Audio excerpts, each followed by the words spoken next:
Cricket পাগল দেশে ক্রিকেটটা কোথায়? কমিটি ভাঙা গড়া আর নানা বিতর্কে ক্রিকেটের চেয়ে রাজনীতিই যেন বিসিবির মুখ্য বিষয়। আমিনুল ইসলাম বুলবুলের নেতৃত্বাধীন বোর্ড ভেঙে তামিম ইকবালের নেতৃত্বে নতুন অ্যাডহক কমিটি গঠনের আলোচনা এখন পৌঁছে গেছে সংসদে।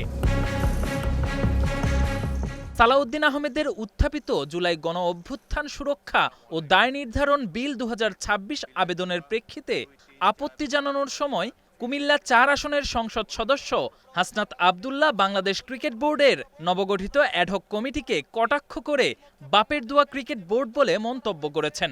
যেভাবে বিসিবিকে যেভাবে এখন আর বাংলাদেশ ক্রিকেট বোর্ড এটা নাই, এটা হয়ে গেছে হচ্ছে বাপের দোয়া ক্রিকেট বোর্ডে পরিণত হয়েছে। যেভাবে দখল করা হয়েছে বাপের দোয়া cricket board.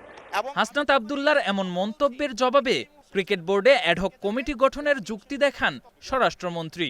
Bangladesh cricket control বোর্ডের ইন্টারিম গভর্নমেন্টের সময় তৎকালীন ক্রীড়া উপদেষ্টা ক্ষমতার প্রয়োগ করে সারা বাংলাদেশে জেলা কমিটিগুলোকে প্রভাবিত করে সেভাবে নিয়ে আসে। তদন্ত কমিটি রিপোর্ট প্রদান করার পরে তারা ডিক্লেয়ার করলো এখানে যথেষ্ট অনিয়ম হয়েছে, আরো অনেক কথা আমি বলতে পারতাম, বলছি না। তারপরে সেটা ডিজলভ হয়েছে। ডিজলভ হওয়ার পরে একটা ক্রিকেট কন্ট্রোল বোর্ড হয়েছে। আমরা এখানে কোনো বাপের দোয়া মায়ের দোয়া করি না।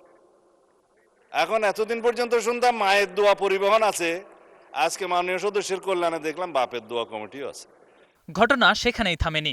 বুধবার বিকেলে এক গোলটেবিল বৈঠকে স্বরাষ্ট্রমন্ত্রীর কথার জবাব দেন এনসিপি মুখপাত্র ও সাবেক ক্রীড়া উপদেষ্টা আসিফ মাহমুদ সজীব ভুঁইয়া। সালাউদ্দিন ভাই যদি বাংলাদেশের সংবিধানের পাশাপাশি সেটাও একটু পড়তেন তাহলে বুঝতে পারতেন যে আমরা কাউন্সিলরগুলো তখন আনা হয়েছিল সংবিধান অনুযায়ী যেই ক্রীড়া সংস্থার কমিটি হয় সেখান থেকে, কিন্তু তারা চেয়েছিল তাদের যে ছেলেরা এখন বিসিবিতে বসেছেন তাদের নামগুলো পাঠানো হোক, যাদের স্পোর্টসের সাথে কোনো সম্পর্ক নাই, সংবিধান অনুযায়ী তাদের সেখানে আসার কোনো এখতিয়ার বা তাদেরকে নাম পাঠানোর কোনো এখতিয়ার আসলে ডিসিদের ছিল না। বিসিবিতে এই টানাপোড়েন কমিটি ভাঙাগড়া শেষে বাংলাদেশ ক্রিকেট সঠিক পথে ফিরতে পারবে? KM Sony, star news.